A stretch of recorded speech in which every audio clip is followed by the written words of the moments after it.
Chers amis, bien le bonjour.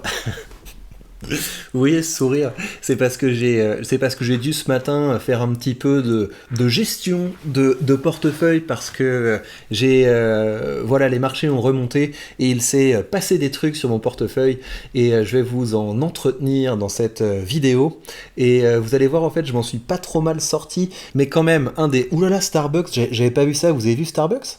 C'est quoi? Ils ont eu des résultats de fous furieux. Parce qu'un bond comme ça, c'est pas commun, hein. Plus 10% comme ça, dû avoir des résultats.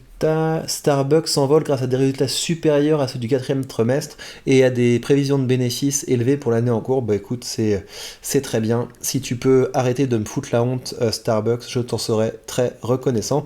Impressionnant, hein, ces mouvements quand même. Et vous avez ST Micro qui remonte aussi. Et regardez Air Liquide. Air Liquide, en fait, je vous ai dit il y a pas longtemps que c'était une position qui allait me causer du souci avec ma vente de call, parce que ça reste quand même une boîte plutôt orientée croissance, et donc si elle décide de monter, the sky is the limit, comme on dit, et donc j'ai dû faire rouler ma position sur Air Liquide, faire rouler la position au mois de juin avec un prix d'exercice à 170. Je pense qu'Air Liquide va l'éclater, ce seuil, et donc je ferai rouler la position encore et encore. Et ce que je vais faire sur Air Liquide, je vous en ai déjà parlé, c'est que je vais commencer à investir dessus pour plus être à découvert sur Air Liquide, pour recommencer à avoir une position longue plus conséquente sur Air Liquide.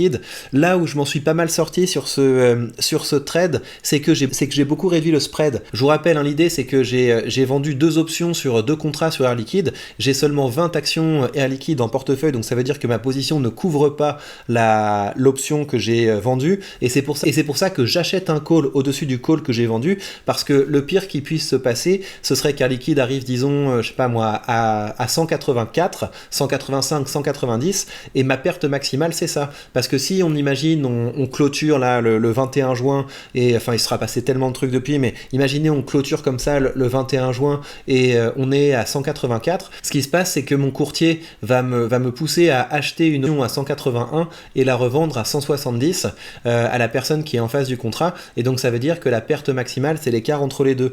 Avant, sur Air Liquide, j'avais un spread qui était plutôt proche de 20 que de 10, et donc ça veut dire que ce mouvement, ça m'a permis de réduire de dérisquer un petit peu le portefeuille. J'avais fait un document où je vous montrais les différentes positions que j'ai sur le portefeuille, les différents crédits spread que j'ai sur le portefeuille, et vous voyez là que vous avez à chaque fois le spread, et quand j'avais fait ce tableau, j'avais une perte maximale potentielle de 9 000 euros, et là on est passé à 8 000 euros, donc ça s'inscrit dans cette stratégie de réduire petit à petit le risque du portefeuille, donc je vais continuer à faire ça. Je précise que là on est dans des choses qui sont un petit peu techniques, donc si vous avez pas suivi les vidéos précédentes, vous n'allez pas beaucoup comprendre, mais allez voir les vidéos précédentes, ça vous donnera une idée un peu plus claire de cette stratégie. Et sinon, vous savez que vous avez sur la page Patreon un guide, je vous ai publié un guide sur la page Patreon où j'explique dans le détail la stratégie que j'ai sur les options, donc allez lire ça. La page Patreon, ça coûte que 3 euros par mois, donc si vous voulez des ressources comme ça pour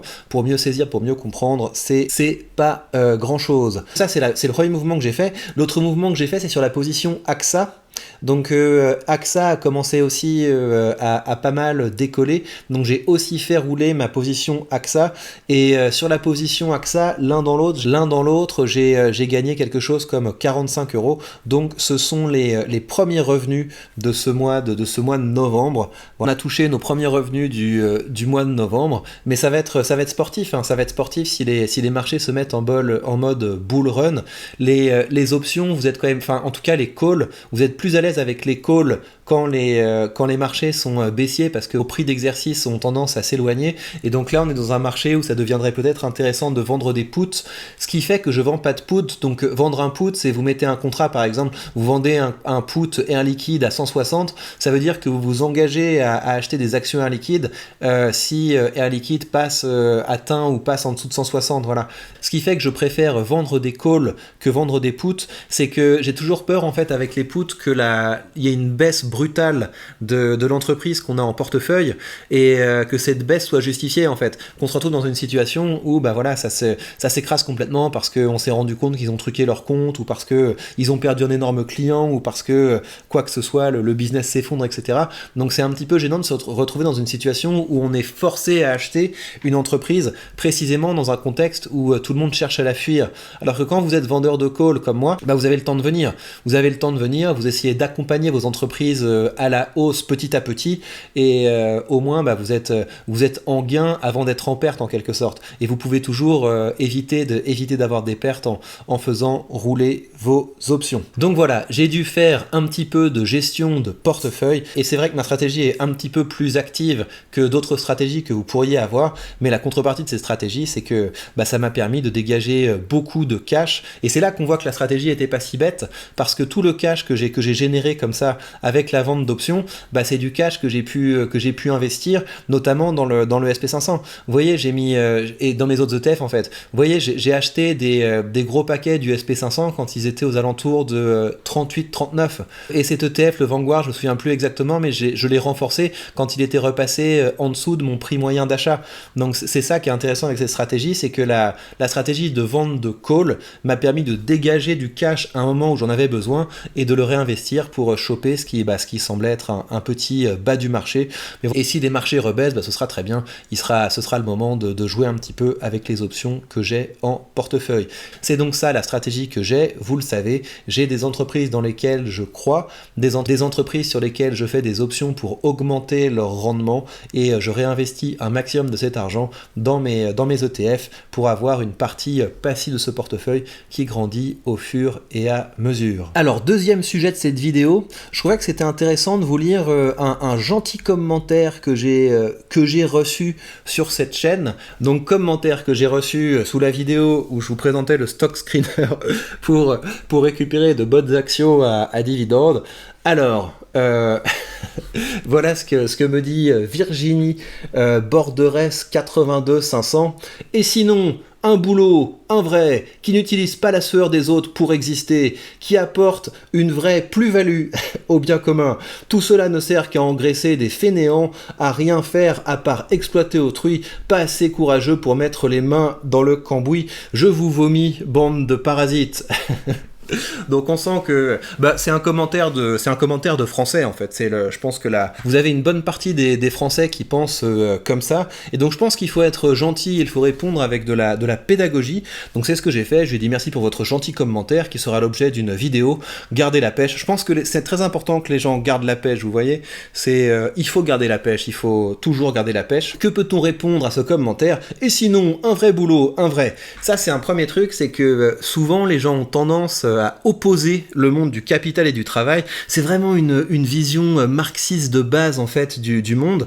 Ils ont du mal à comprendre que l'investissement c'est pour tout le monde et que les gens qui investissent ce sont aussi des gens qui bossent et qu'il y a même des entreprises qui récompensent leurs salariés avec des actions. C'est quand même fou. Donc il n'y a pas d'opposition entre le travail et l'actionnariat, c'est la première chose. On peut tout à fait mettre les mains dans le cambouis, on peut tout à fait travailler, on peut tout à fait suer, transpirer. Moi, je passe pas mal de temps à transpirer, souvent à la salle. Mais sinon, quand je donnais des séminaires, quand je donnais des conférences, je suis aussi... je mets du déo, je suis pas transpirant, mais... vous voyez l'idée, on est quand même beaucoup à travailler et investir. Et je pense que si un maximum de gens travaillaient et investissaient, eh bien, au bout d'un moment, leur travail deviendrait un peu moins une contrainte. Alors, qui n'apporte aucune vraie plus-value au bien commun, je me méfie en fait des notions de bien commun.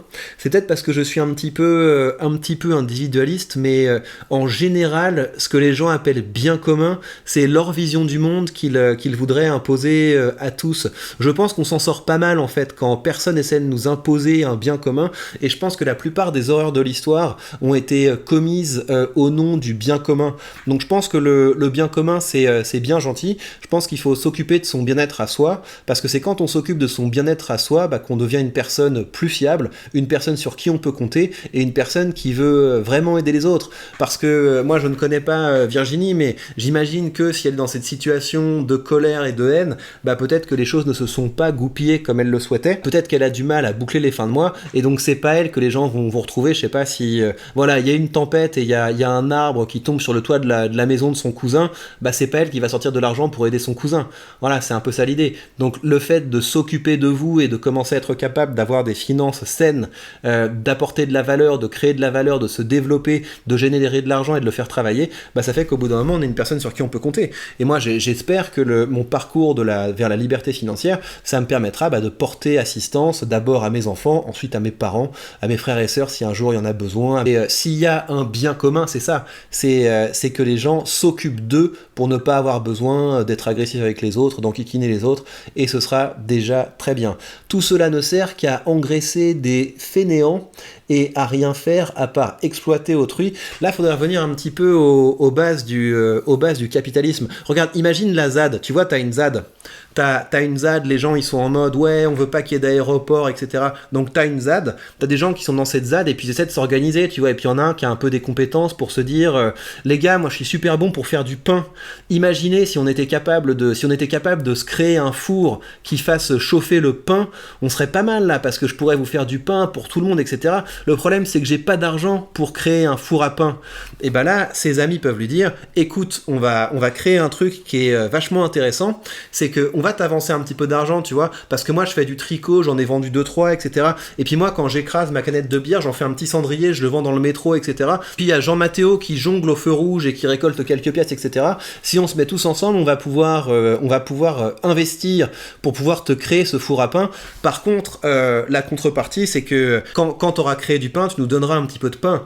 Et c'est comme ça que ça a fait des chocs à pic, Virginie. C'est comme ça que même les gens qui sont dans des ZAD, au bout d'un moment, réalisent que le capitalisme, c'est pas si bête que ça. Le capitalisme, c'est tu mets des ressources en commun, tu permets à quelqu'un de développer son business et en échange, cette personne partage avec toi les fruits de son business. L'investissement, c'est exactement pareil, sauf qu'au lieu d'investir dans le four à pain de Jean-Damien Paul, eh bien, on peut aussi se décider d'investir dans Microsoft, dans Total, dans Air Liquide, et c'est à ça que ça sert. Donc j'espère, chère Virginie, d'avoir éclairé ta lanterne.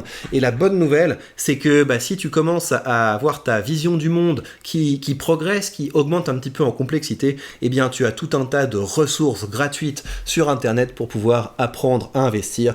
Et c'est ce que je te souhaite, ça te rendra plus agréable. Pour le reste, chers amis, je vous rappelle que si vous voulez commencer à investir avec un courtier qui vous permet d'avoir entre les mains tous les leviers de la liberté financière, acheter des actions, acheter des ETF, doubler le rendement de votre portefeuille grâce à la vente d'options, eh bien vous savez que vous avez sous cette vidéo le lien vers le courtier que j'utilise, mon partenaire vers la liberté financière, et en suivant ce lien, vous bénéficierez de 100 € de frais de courtage remboursés sur vos premiers achats, ce qui vous permettra d'ouvrir vos premières positions de façon tout à fait indolore.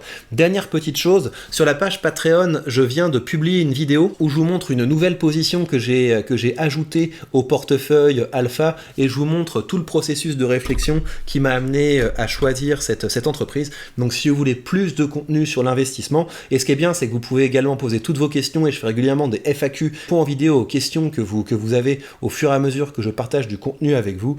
Donc si vous voulez accéder à tout un tas de contenus exclusifs, ça ne coûte que 3 € par mois, donc profitez-en. Et bien voilà, chers amis, prenez bien soin de vous et on se retrouve très vite pour de prochaines news.